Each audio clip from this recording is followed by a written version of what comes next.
जिस तरह से चुनाव की तारीखों का ऐलान हो चुका है, 5 राज्यों में चुनाव की तारीखों के ऐलान के साथ ही साथ चुनाव आयोग के द्वारा आचार संहिता को भी लागू कर दिया गया है। तमाम राजनीतिक पार्टियां वर्चुअल माध्यम से अपना प्रचार प्रसार कर पाएंगी।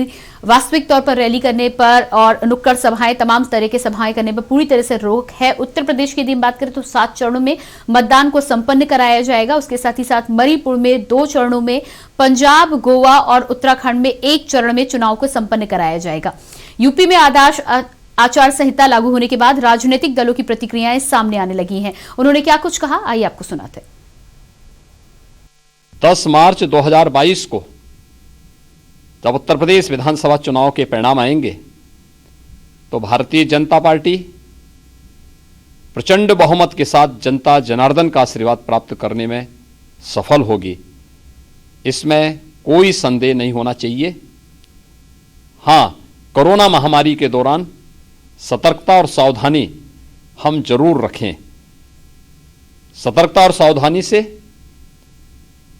सरकार ने, डबल इंजन की सरकार ने पिछले 5 वर्ष के दौरान प्रदेश की जनता के हितों के लिए, उनके जीवन में परिवर्तन लाने के लिए, गांव, गरीब, किसान, नौजवान, महिलाएं और समाज के प्रत्येक तबके के लिए, उत्तर प्रदेश के समग्र विकास के लिए, उत्तर प्रदेश की बेहतरीन कानून व्यवस्था के लिए जो कुछ भी किया है, इन सभी उपलब्धियों के आधार पर जनता जनार्दन का आशीर्वाद एक बार फिर से भारतीय जनता पार्टी को प्राप्त होगा।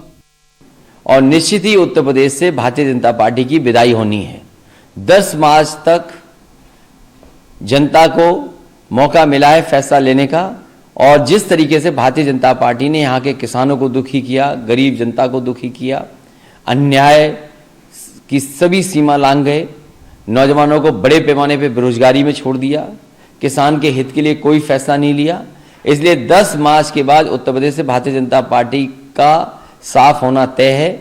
और 10 तारीख के बाद जो समाजवादी पार्टी ने संकल्प लिया है कि यहाँ के गरीबों का, यहाँ के लोगों का 300 यूनिट बिजली के लिए कोई बिल नहीं आएगा, शून्य उनका बिल होगा।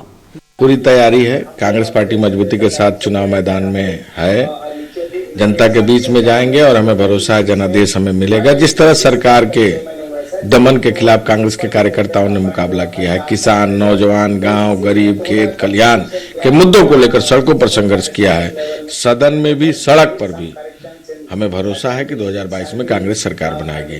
जो हमने प्रतिज्ञा ली है, किसानों का कर्जा माफ, बिजली का बिल हाफ, 400 रुपया गन्ना किसानों को देंगे, 2500 रुपये में गेहूं और धान खरीदेंगे, इंटर पास लड़कियों को एंड्रॉइड फोन, ग्रेजुएट करने वाली लड़कियों को स्कूटी, और खासकर 40% टिकटों में बागदारी, कोई भी बीमारी हो 10 लाख रुपए की इलाज सरकारी, 20 लाख सरकारी नौकरी, और संविदा कर्मी और कॉन्ट्रैक्ट बेस पर काम करने वालों को विनियमितीकरण, आशा और आंगनबाड़ी को 10,000 मानदेय, नदियों पर, नालों पर, मिट्टी पर, बालू पर निषाद भाइयों को अधिकार देंगे।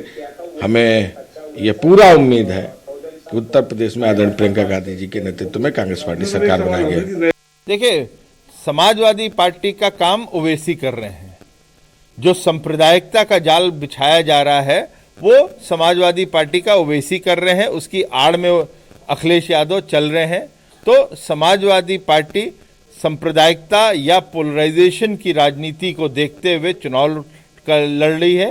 वो अपना पुराना फॉर्मूला मुस्लिम और यादव का चला रहे हैं। तो उनका ये फॉर्मूला जो है वो साफ है कि वो किस रणनीति से चुनाव में आए हैं। कांग्रेस बड़ी कंफ्यूज्ड है। बीएसपी की मायावती घर से ही नहीं निकलने को तैयार है। तो वो जो है इन लोग का कोई मुद्दा नहीं। तो टोटल जो मुद्दा विकास का है वो भारतीय जनता पार्टी के पास है। तो ये थे अलग अलग राजनीतिक नेताओं की प्रतिक्रियाएं। चुनाव तारीखों के ऐलान के बाद ही बात सीधे मुख्यमंत्री से लेकर सपा सुप्रीमो अखिलेश यादव सभी की प्रतिक्रियाएं आनी शुरू हो गई हैं। इसी पर अगर हम बातचीत कर लेते हैं कि किस तरह की पार्टी अब आगे चुनाव प्रचार के माध्यम से आगे बढ़ेगी। हमारे साथ सैयद कासिम वरिष्ठ पत्रकार जुड़े हुए हैं, अभिमन्यु त्यागी कांग्रेस से हमारे साथ जुड़े हैं और कंचन द्विवेदी प्रवक्ता भाजपा भी हमारे साथ जुड़ी हुई हैं। सीधे रुक कर लेते हैं। सबसे पहले कंचन जी आपके पास ही आएंगे। जिस तरह से कंचन के पास वापस जाएंगे, इसी बीच में सैयद कासिम भी हमारे साथ लगातार बने हैं। सैयद कासिम जी, जिस तरह से चुनाव की तारीखों के ऐलान के साथ ही साथ आचार संहिता जरूर लग गई है, लेकिन जबानी जंग अभी एक बार फिर से चल रही है। केशव प्रसाद मौर्य ने कहा है कि 10 मार्च को समाजवादी पार्टी का 12 बजना है। वहीं सपा सुप्रीमो कहते हुए नजर आ रहे हैं कि भाजपा की विदाई तय है। क्या लगता है आपको कि वर्चुअल माध्यम से अब जब रैलियां होनी है तो कौन बाजी मारेगा? देखिए, मैं आपको ये सबसे पहले ये कह दूं कि अपने मुंह मियां मिट्ठू बनना ये कोई बहुत अच्छी बात नहीं है जी। जो उत्तर प्रदेश के आज के हालात हैं उसमें मेरी नजर में किसी का बहुमत आते हुए नहीं दिखाई दे रहा है। एक जी। दूसरी चीज यह है कि वर्चुअल रैलियां जो हैं और सोशल मीडिया के माध्यम से और इंटरनेट के माध्यम से गांव, गरीब, किसान, खलियान, मजदूर, कमजोर, इसको आप नहीं जोड़ सकते हैं। वर्चुअली जोड़ता वही है जो समर्थक होता है जी। और समर्थकों से अपनी बात कहना, इसमें कोई भी पार्टी अगर बाजी मारती हुई दिखाई देती है तो मैं उसे बहुत ज्यादा कामयाबी नहीं समझता हूं। भारतीय जनता पार्टी ने पिछले एक महीने में प्रधानमंत्री नरेंद्र मोदी और उत्तर प्रदेश के मुख्यमंत्री आदित्यनाथ योगी जी के नेतृत्व में जिस तरह से उत्तर प्रदेश के कोने कोने में जाके योजनाओं का लोकार्पण, उद्घाटन, शिलान्यास और कार्यक्रम तमाम चीजें जो की हैं, तो वो बाजी मारती हुई पहले चरण में दिखाई दी। उसके बाद अखिलेश यादव ने अपने विजय रथ के माध्यम से उत्तर प्रदेश में जिस तरह का तूफानी दौरा किया और जिसमें जो भीड़ उभरती हुई दिखाई दी, उसको भी नजरअंदाज नहीं किया जा सकता है। कांग्रेस में कोई जान नहीं थी, कांग्रेस में आज भी संगठन नहीं है, धरातल पे कांग्रेस नहीं है, लेकिन प्रियंका गांधी के नेतृत्व में कांग्रेस ने जिस प्रकार से लड़कियों लड़ सकती हूं का नारा देने के साथ मैराथन की जो एक कार्यक्रम आयोजित किए थे और उसमें जिस तरह से कामयाबी मिली, एक विशेष मतलब आयु वर्ग की लड़कियों ने जिस तरह उत्साह होकर उसमें हिस्सा लिया, उसको भी नकारा नहीं जा सकता। रही बात बहुजन समाज पार्टी के बारे में, जिस प्रकार से लोग बात कर रहे हैं, कह रहे हैं कि बसपा को चुका हुआ मान रहे हैं, खत्म मान रहे हैं, मेरी निगाह में ऐसा नहीं है। बहुजन समाज पार्टी ने भी उत्तर प्रदेश में लगभग सभी पार्टियों से आगे जाते हुए 403 में से 250 के करीब टिकट अपने घोषित कर रखे हैं। अभी आप जब देखिएगा टिकट का वितरण जब होगा तो खास तौर से भारतीय जनता पार्टी और समाजवादी पार्टी में भगदड़ होगी। भाजपा के भागे हुए लोग बहुजन समाज पार्टी की गोद में जाके गिरते हैं ज्यादा संख्या में या समाजवादी पार्टी की गोद में गिरते हैं ज्यादा संख्या में, देखने वाली बात होगी। और समाजवादी पार्टी से जिनके टिकट कटेंगे, चूंकि अखिलेश यादव ने एक एक विधानसभा से 16 से 20 लोगों को टिकटार्थी बना रखा है, जिन्होंने फॉर्म भर रखे हैं, जिन्होंने रसीदें कटवा रखी हैं। सैयद, इसी बीच सैयद जी आपके पास वापस आते हैं। इसी बीच चुनाव की तारीखों का ऐलान होते ही सभी दलों में तेजी दिखाई देने लगी। 8 बजे से आचार संहिता लागू हो जाएगी। ऐसे में सभी दलों के नेताओं के बयान भी आने लगे हैं। हमारे प्रमुख संवाददाता शिव प्रताप सिंह ने बीजेपी के प्रदेश अध्यक्ष स्वतंत्र देव सिंह से खास बातचीत की। क्या कुछ कहा उन्होंने, सुनिए। भारत निर्वाचन आयोग ने चुनाव की तारीखों का ऐलान कर दिया है। इस पूरे मामले पर हमारे साथ इस समय भारतीय जनता पार्टी के प्रदेश अध्यक्ष स्वतंत्र देव सिंह जी मौजूद हैं।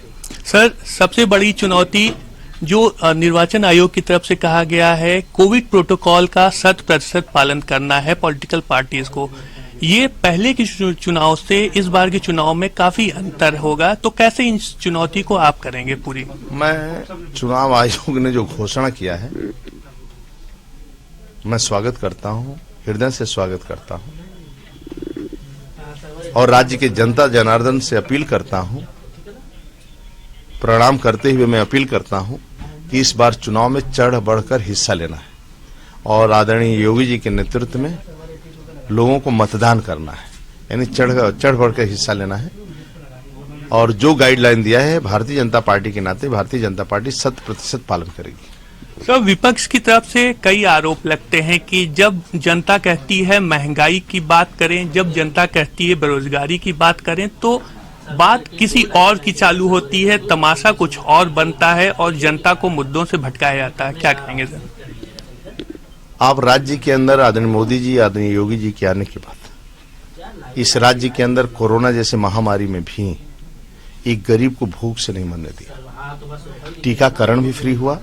एक एक गरीब को प्रति व्यक्ति 5 किलो अनाज या चावल, 1 किलो दाल, 1 किलो तेल, 1 किलो शक्कर, 1 किलो नमक उसके घर तक पहुंचाने का काम किया। सर, विपक्ष के पास ऐसे कौन से मुद्दे नहीं जो भाजपा जनता के बीच में रखेगी, और कुछ ऐसे मुद्दे बताइए जिसके साथ में जनता के बीच जाने वाली भाजपा? विकास के नाम पर लड़ेंगे, विकास के मुद्दे पर जनता के बीच और नेतृत्व, एक ईमानदार नेतृत्व लेकर आदरणीय योगी जी के नेतृत्व में विकास के मुद्दे पर हम जाएंगे मोदी के आशीर्वाद से चुनाव। तो ये थे हमारे साथ प्रदेश अध्यक्ष स्वतंत्र देव सिंह, जिनका कहना है भारतीय जनता पार्टी विकास के मुद्दे पर जनता के बीच में जाएगी। कैमरा पर्सन समीर के साथ शिवप्रताप सिंह, के न्यूज, लखनऊ। तो ये थे भाजपा प्रदेश अध्यक्ष स्वतंत्र देव सिंह, जिनका साफ कहना था कि विकास के मुद्दे पर जनता के बीच में जाएंगे और ईमानदार नेतृत्व के सहारे चुनाव में आगे बढ़ेंगे। हम सीधे रुख कर लेते हैं। लगातार चर्चा कर रहे थे हमारे साथ सैयद कासिम, वरिष्ठ पत्रकार भी बने हुए हैं, साथ ही साथ पूनम पंडित, प्रवक्ता कांग्रेस, जुड़ चुकी हैं। जी पूनम, स्वागत है आपका। चुनाव की तारीखों का ऐलान हो चुका है और आचार संहिता लागू होने के साथ ही साथ अब कुछ ही दिनों में नतीजे भी आ जाएंगे। किस पार्टी का भाग्य कितना चमकता है आगामी चुनाव में, क्या कहना है आपका? कांग्रेस को कहां पाती हैं आप? पहले तो मैं हैरान हूं, जब अभी हमारे भाई बता रहे थे, कासिम भाई जी बिल्कुल सही बता रहे थे कि जो लोग कहते थे कि कांग्रेस का जो संगठन है वो उत्तर प्रदेश में नहीं है, तो उस बात को भी नहीं नकारा जा सकता कि प्रियंका जी जिस तरीके से यूपी में मेहनत कर रही है, पूरी पार्टी मेहनत कर रही है, उसको भी नकारा नहीं जा सकता, और अखिलेश जी मेहनत कर रहे हैं उसको भी नहीं नकारा जा सकता। लेकिन मैं हैरान हूं कि इस पार्टी के जो प्रदेश के मुखिया हैं वो इतनी फुर्सत से झूठ बोल रहे हैं। अभी आप वीडियो क्लिपिंग सुनवा रही थी कि हमने ये दिया, हमने वो दिया, हमने ये दिया। एक बार इनसे कोई भी, मैं अनुरोध करती हूँ आपसे मैम कि आप ऐसे अच्छी रिपोर्टर हैं और ऐसे निष्पक्ष रिपोर्टर हैं, आप एक बार इनसे फुर्सत में जाकर के एक दो सवाल ये भी करना कि आपने अपनी जेब से क्या दिया। जनता के टैक्स से दिया, जनता के पेट काट करके तुमने दिया। वैक्सीन किसी नेता ने अपनी जमीन बेचकर लगवाई क्या जनता को? जब भी महामारी आती है आपने अपने माता पिता के, यहाँ पर देखना आप एक निशान होगा, मेरी माता जी को भी एक निशान है जो चवन्नी जैसा निशान होता है, तो उस समय महामारी आई थी तब सरकार ने फ्री वैक्सीन दी थी। तो इनको ये इस बात की थोड़ी बोलते हुए भी शर्म नहीं आती फुर्सत में कि विकास के नाम पे ये वोट लेंगे। विकास करा क्या ये भी तो बतावें। तो मैं आप जैसे निष्पक्ष पत्रकारों से अनुरोध करती हूँ कि आप इनको इस बात पे काउंटर करें। जब आप प्रवक्ता बैठाते हैं बीजेपी के, मैं ये नहीं बोलूंगी कि आप गलत बात के लिए काउंटर करें या आप हमें काउंटर ना करें, मैं सीधा सीधा बोलूंगी आप इन्हें इन बात पे काउंटर करें। विकास पे आपने किया क्या? 15 पंजे 75 रुपए हम तो अपना काम करते ही रहेंगे, लेकिन बीजेपी यदि फ्री वैक्सीन की बात करती है तो आप भी जो तमाम फ्री चीजें कह रही हैं वो भी अपने घर से, कांग्रेस के घर से थोड़ी ना आएंगी, या कांग्रेस पार्टी थोड़ी देगी, सरकार बनेगी, सरकार ही देगी। अपने घर से नहीं दिया था, कांग्रेस ने भी नहीं दिया। मैंने कब कहा कि कांग्रेस ने फ्री दिया? लेकिन पहले की सरकारें ऐसी होती थी कि वो झूठे चर्चे पर्चे नहीं करी थी, झूठे ये नहीं बोलती थी कि सर्जिकल स्ट्राइक मोदी जी ने किया है ना, और वैक्सीन मोदी जी ने फ्री दी। जैसे आप देख रहे होंगे हर 10 कदम की दूरी पर होर्डिंग लगे हुए हैं, धन्यवाद मोदी जी। पूनम जी, वर्चुअल प्रचार करने के लिए भी अभी भी आपके पास बहुत समय है, वर्चुअल प्रचार कीजिए और जनता तक अपनी बातें पहुंचाइए, नतीजे जनता स्वयं तय कर देगी। सैयद जी आपके पास, जी पूनम जी बिल्कुल आती हूँ आपके पास। सैयद जी, जिस तरह से पूनम जी का कह रहा है कि फ्री वैक्सीन और विकास की बात को लेकर भाजपा बढ़ चढ़कर आगे जरूर वो कर रही है, लेकिन इसमें कुछ खास नया नहीं किया। क्या लगता है आपको कि क्या कोई राजनीतिक पार्टी आज के दौर में ऐसा कुछ नया करती है? फ्री की बात तो हर कोई करता हुआ नजर आ रहा है। देखिए, ऐसा है कि किसी भी राजनीतिक दल को मैं आपसे पूर्णतः सहमत हूं कि यह कहने का अधिकार नहीं है कि अगर इन्होंने किया है तो उसका प्रचार ज्यादा कर रहे हैं। आज अगर आप देखेंगे तो चन्नी की सरकार पंजाब में है और पूरे आप किसी भी टीवी चैनल पे देखेंगे या किसी भी अखबार में देखेंगे तो पूरे पेज का विज्ञापन उनका मिल जाएगा, जबकि उन्होंने अगर छोटा सा विचार किया हो तो ये तो प्रचार का युग है। आज से पहले के जमाने में आदमी यही अंतर है, प्रचार का युग है और प्रचार में कौन कितना आगे बढ़ गया। प्रचार का युग है क्या सर? देखिए, पहले भी आज भी आपकी अगर पंजाब की सरकार, अगर आपकी टीवी वालों को आप समझाइए कि पूरे दिन चन्नी जी को क्यों दिखा रहे हैं? अब ये गलती टीवी वालों की है ना, अब टीवी वालों को इतने अच्छे लग रहे हैं चन्नी जी। पूनम जी थोड़ा सा सब्र करने। देखिए, मैं आप किसी भी पार्टी का समर्थक नहीं हूँ। आपने इससे पहले के उसने मेरी तारीफ कर दी तो इसका मतलब ये नहीं है कि मैं सिर्फ कांग्रेस की बात करूंगा। मैं आपसे ये कह रहा हूँ कि उत्तर प्रदेश गलत बात करेंगे तो मैं आपकी जी बिल्कुल। पूनम जी आपके पास भी आ जाऊंगी। सैयद जी को अपनी बात तो कह लेने दीजिए। प्रचार तो पंजाब सरकार भी कर रही है, तो सरकार के पैसों से ही हो रहा है। मत पर देखिए, पंजाब कर रही है, राजस्थान कर रही है, महाराष्ट्र कर रही है, जहां पर आपकी सरकारें नहीं है भारतीय जनता पार्टी की, वो आज भी कर रहे हैं। तो प्रचार तंत्र तो अब मजबूत हुआ है। अब आप अगर उम्मीद करते हैं कि 1977, 1980, 1984, 1989, 91, 93, 96 की बात होगी तो आप बहुत दूर हैं, आप बहुत गलत सोच रहे हैं। दूसरी बात, देखिए बात यह है कि इसको स्वीकार करने में किसी को कोई इनकार नहीं है कि भारतीय जनता पार्टी संगठन के बल पे बहुत आगे है। भारतीय जनता पार्टी अपने प्रचार तंत्र में बहुत आगे है। भारतीय जनता पार्टी सिर्फ चुनाव की तैयारी नहीं करती, भारतीय जनता पार्टी 5 साल चुनाव की तैयारी करती है। इसको स्वीकार करने में कोई आपको बैद नहीं होना चाहिए, हमको भी कोई एतराज नहीं होना चाहिए। रही बात उत्तर प्रदेश के चुनाव की, मैंने जैसे अपने पहले सेशन में कहा कि उत्तर प्रदेश के चुनाव इस बार चौंकाने वाले चुनाव होंगे। उत्तर प्रदेश के चुनाव में नतीजे चौंकाने वाले होंगे। प्रियंका गांधी ने बहुत मेहनत की उत्तर प्रदेश में, लेकिन उत्तर प्रदेश में धरातल पर उनका संगठन नहीं होने की वजह से वो सिर्फ प्रचार तंत्र से ही इस चुनाव को, जैसे आपने कहा कि डिजिटली आप जाके लोगों से जुड़ेंगे, आप अपनी जो डिजिटल आपका जो माध्यम है उससे लोगों से जुड़ के अपनी बात को रख पाएंगे। आप कितना अच्छा करते हैं ये भविष्य के गर्भ में है। उत्तर प्रदेश में भारतीय जनता पार्टी का संगठन अगर सामने दिखाई देता है तो वर्चुअली अगर आप देखेंगे तो भारतीय जनता पार्टी आज से पहले जितनी थी उसमें कमजोर हुई है। इसके सबूत के तौर पे मैं बताना चाहूंगा कि चाहे वो प्रधानमंत्री मोदी जी का क्या यूट्यूब चैनल हो या भारतीय जनता पार्टी का यूट्यूब चैनल हो, उसका लाइक और डिसलाइक का बटन बंद है, क्योंकि वहां पर डिसलाइक ज्यादा हो जाते थे। सोशल मीडिया पर उन कमजोर हुए हैं, उसकी वजह से इस वक्त एक आजाद तबका है जो किसी का समर्थक नहीं है, वो केवल और केवल भारतीय जनता पार्टी के विरोध में सोशल मीडिया पे एक्टिव रहता है। वो ट्विटर पे हो या इंस्टाग्राम पे हो या फेसबुक पे हो, वो एक विरोधी, उसको कौन अपने साथ पूरी तरह से करता है ये देखने वाली बात होगी, क्योंकि ये जो एक ग्रुप है, खास तबका है। जी बिल्कुल, लेकिन सैयद जी एक सवाल यहाँ पर यह भी है कि सोशल मीडिया की यदि हम बात करें तो सोशल मीडिया पर प्रतिक्रियाएं अलग बात है और वोटर का तब्दील होकर किसी पार्टी के पक्ष में वोट गिरना वो अलग बात है। मैं वहीं आ रहा था, तो मैं ये कहना चाहूंगा, जैसे आप फ्री योजनाओं की बात अभी प्रदेश अध्यक्ष भारतीय जनता पार्टी ने की कि हमने फ्री में राशन दिया और फ्री में सब कुछ दिया, बहुत अच्छी बात है, उन्होंने दिया है और दे रहे हैं। लेकिन अगर आप इसको देखेंगे, जैसे किसान को दिया, कासिम भाई एक बात पूछनी है, मैं हो सकता है मुझे जानकारी कम हो, लेट मी कंप्लीट, मुझे आपसे सवाल एक करना भाई जी, तो मैं ये कह रहा था जैसे उन्होंने दिया, लेकिन आप देखेंगे कि अगर किसान के नाम पे दिया तो पश्चिमी उत्तर प्रदेश में तो 70% किसान कहा जाता है, वहां जातीयता नहीं है। लेकिन जब आप पूरब में बुंदेलखंड में और उत्तर प्रदेश में आएंगे, इस हिस्से में मध्य उत्तर प्रदेश में, तो यहां किसान में भी जात है, गरीब में भी जात है, कमजोर में भी जात है। और उत्तर प्रदेश की राजनीति के जातीय ध्रुवीकरण से ना आप इनकार कर सकती हैं ना मैं इनकार कर सकता हूं। जी बिल्कुल, उत्तर प्रदेश में जातीय ध्रुवीकरण अपनी चरम सीमा पे रहता है। चुनाव आते आते लोग पहले पार्टियों में जातों में बंटते हैं। सैयद जी एक छोटे से ब्रेक के लिए हम यहाँ पर रुक रहे हैं। पूनम जी आपका सवाल ब्रेक के बाद लेंगे, आप दोनों ही बने रहिएगा हमारे साथ। तो लगातार तारीखों के ऐलान के बाद जिस तरह से इलेक्शन 2022 को लेकर राजनीतिक पार्टियों की प्रतिक्रियाएं आ रही हैं, अब आगे का क्या कुछ रोड मैप रहेगा, क्या रणनीति रहेगी, उसी पर हम चर्चा कर रहे हैं। लेकिन फिलहाल रुकते एक छोटे से ब्रेक के लिए, देखते रहिए के न्यूज। आप देख रहे हैं के न्यूज, खबरों का सारथी। ये दिल है कि चख रहा है उन्हीं अल्फाजों का नूर नूर और नूर नूर और नूर नूर और दूर कितना भी जाओ, इस जुबान से दूर ना जा पाओगे। विमल बोलो जुबान केसरी।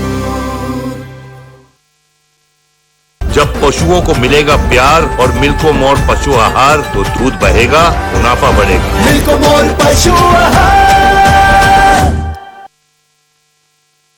जुबान के लिए उड़ चला गैरों की ज़मीं पर, खुशबू अपने पन की ढूंढता। और दूर कितना भी जाओ, इस जुबान से दूर ना जा पाओगे। विमल बोलो जुबान केसरी। आप देख रहे हैं के न्यूज, खबरों का सारथी।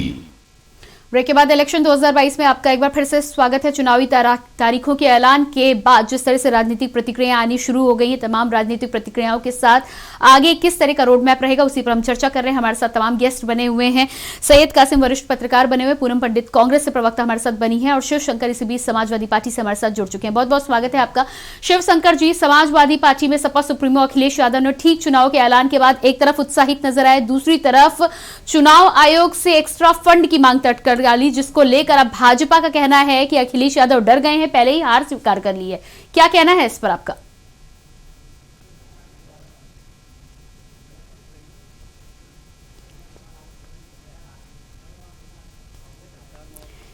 तो शायद एक बार फिर से संपर्क साधने की कोशिश करेंगे। इसी बीच पूनम पंडित हमारे साथ लगातार बनी हुई। पूनम, आप कुछ जानना चाह रही थी, सैयद जी से सवाल पूछना चाह रही थी। क्या सवाल है आपका? मेरे भाई जुड़े हुए हैं, मेरे तो अंकल जैसे हैं, कि अंकल ने बोला कि अभी राशन मिलते हैं, ये बांट रहे हैं, वो बांट रहे हैं, तो मैं ये पूछना चाहती हूँ, क्या अंकल पहले राशन नहीं मिलता था? अंकल मैं आपसे सवाल कर, आपने मेरी पूरी बात सुनी नहीं। मैंने कहा जैसे आज राशन बंट रहा है, जनता को राशन मिल रहा है, उसको आप केवल गरीब के हिस्से में नहीं रख सकती, क्योंकि गरीबों में जातीय ध्रुवीकरण अंत में होता है। और अंकल मुझे बहुत अच्छा लगता है अगर कोई खुल के किसी पार्टी का सपोर्ट करे, और ये जो है कोई गलत बात नहीं है का कोई व्यक्ति सपोर्ट करता है तो मतलब नहीं करना चाहिए, अच्छी बात है, खुल के करे तो और ज्यादा जो मैदान होता है और ज्यादा अच्छा लगता है। लेकिन मैं बता दूं मेरी उम्र बेशक कम है, लेकिन पूनम जी सैयद जी वरिष्ठ पत्रकार हैं, हम अपना काम निष्पक्षता से करते हैं, हम सबकी बात जनता तक पहुंचाने का काम करते हैं। पार्टी के प्रवक्ता होते तो आप उनसे कह सकती थी। देखिए 2005 में भी राशन मिलता था, हो सकता है कि अंकल को शायद नहीं पता हो, और मैं आपको एक बात बताऊं के न्यूज इंडिया के माध्यम से कि मेरे परिवार का जो राशन कार्ड बना हुआ था 2005 में, गरीबी रेखा से नीचे जीवन यापन करने वालों की लिस्ट में था, तो तब भी राशन आता था। लेकिन अब देखिए 15 पंजे 75 रुपए के गेहूं दिए जाते हैं 5 किलो, जो अभी आप बता रहे थे, जैसे सब बता रहे हैं, पूरे पार्टी बता रही है, लेकिन 135 रुपए का खर्चा उस झोले पे किया जा रहा है, तो कितना बेहतर होता कि उस 135 रुपए को भी जनता को दिया जाता। और रही बात होर्डिंग की, चर्चार की, प्रचार की, जितने होर्डिंग, जितना टैक्स जनता का भारतीय जनता पार्टी ने खराब किया, और जितने सिक्योरिटी में, ठीक है पूनम जी सवाल आपका जरूर जायज है, लेकिन कांग्रेस के प्रचार नहीं करती। कांग्रेस लड़की हूँ, लड़ सकती हूँ, कि होर्डिंग आपको नजर नहीं आते क्या? कहीं कोरोना चला जा पूरा गुलाबी रंग से पटा पड़ा होता है, जहां पर कांग्रेस महासचिव आती है लोगों से मुलाकात करने के लिए। लड़की हूं, लड़ सकती हूं, बड़ा अच्छा नारा है, लेकिन उस पर प्रचार यदि ना किया जाए तो लोगों की जबान पर नहीं जाएगा, लोगों को समझ में नहीं आएगा। कलर से सिर्फ जब मैराथन होती है, और ये 5 मैराथन 6 मैराथन हुई है, सिर्फ की बात यहाँ अगर अभी कोई भाजपा प्रवक्ता बैठा होता तो वो कह देता है कि सिर्फ की क्या बात है, लड़की हूँ, लड़ सकती हूँ भी आप लोगों तक जन जन जाकर पहुंचा दीजिए। क्या जरूरत है आपको एडवर्टीजमेंट की? लड़की हूँ, लड़ सकती हूँ के मैराथन में सिर्फ आप एक बार इस बात की जानकारी कीजिएगा कि पिंक कलर के जो होल्डिंग है वो सिर्फ लड़की हूँ, लड़ सकती हूँ कि मैराथन में लगते हैं, और नहीं लगते जब प्रियंका गांधी। ठीक है पूनम जी, अगला सवाल मैं ये कर लेती हूँ। जिस तरह से लगातार बातचीत हो रही है कि वर्चुअल फंड की यदि बात करें तो भाजपा तमाम पार्टियों से कहीं आगे है, इंफ्रास्ट्रक्चर बहुत मजबूत है। समाजवादी पार्टी के सपा सुप्रीमो की तो पहले ही बयान आ चुका है कि उन्हें एक्स्ट्रा फंड की जरूरत है। कांग्रेस को कहां खड़ा पाती है? क्या बीजेपी से मुकाबला वर्चुअल माध्यम पर कर पाएंगे? देखिए रही बात फंड की, ये जो नोटबंदी करी, अगर आप किसी उससे पूछोगे सीएसआई की नोटबंदी करी तो पता नहीं, और इनसे कोई पूछने लग जाए कि ये ठीक है पूनम जी, आपके पास आते हैं। हमारे साथ समाजवादी पार्टी से शिवशंकर भी जुड़ चुके हैं। शिवशंकर जी स्वागत है आपका। जिस तरह से लगातार हम चुनाव की तारीखों के बाद उत्साह की तो बात कर ही रहे हैं, एक तरफ सपा सुप्रीमो का साफ कहना है कि 10 मार्च को समाजवादी पार्टी की सरकार बन रही है, दूसरी तरफ उनका बयान आता है कि फंड बढ़ा देने चाहिए। क्या लगता है आपको, बीजेपी का साफ बयान आया है कि कहीं ना कहीं डर गए हैं इसीलिए इस तरह का बयान आया है? क्या कहना है आपका? किसी को भी 1 रुपया देना जी पूनम जी, शिवशंकर जी से सवाल है मेरा, उनको भी अपनी राय रख लेने दीजिए। जी सवाल दोहराइए। सवाल मेरा ये है कि सपा सुप्रीमो एक तरफ तो कहते हैं कि 10 मार्च को सरकार बना रहे हैं, दूसरी तरफ और फंड की मांग कर लेते हैं, क्यों दुविधा भरा बयान सामने आ रहा है? जी देखिए, पूरी तरीके से भारतीय जनता पार्टी भय में आ चुकी। जिस प्रकार से समाजवादी विजय रथ यात्रा को भारी समर्थन मिल रहा है, उसको शिवशंकर जी सवाल तो मेरा यही है कि यदि भारी समर्थन मिल रहा है तो और फंड की क्या आवश्यकता है?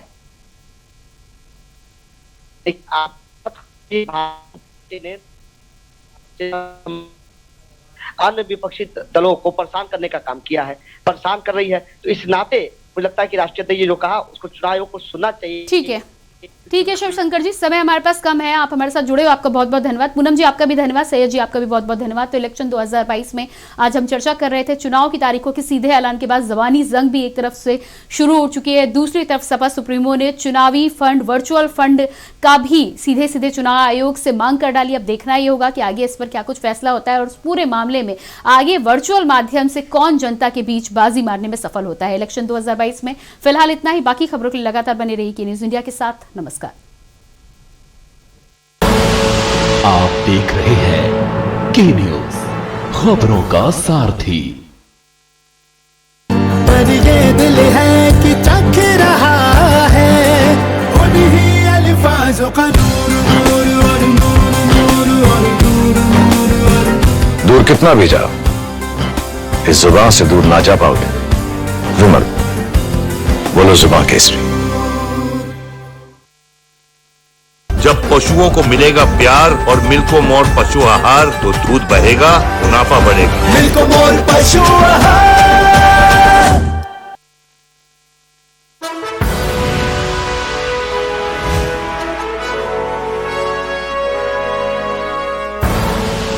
आप देख रहे हैं के न्यूज, खबरों का सारथी।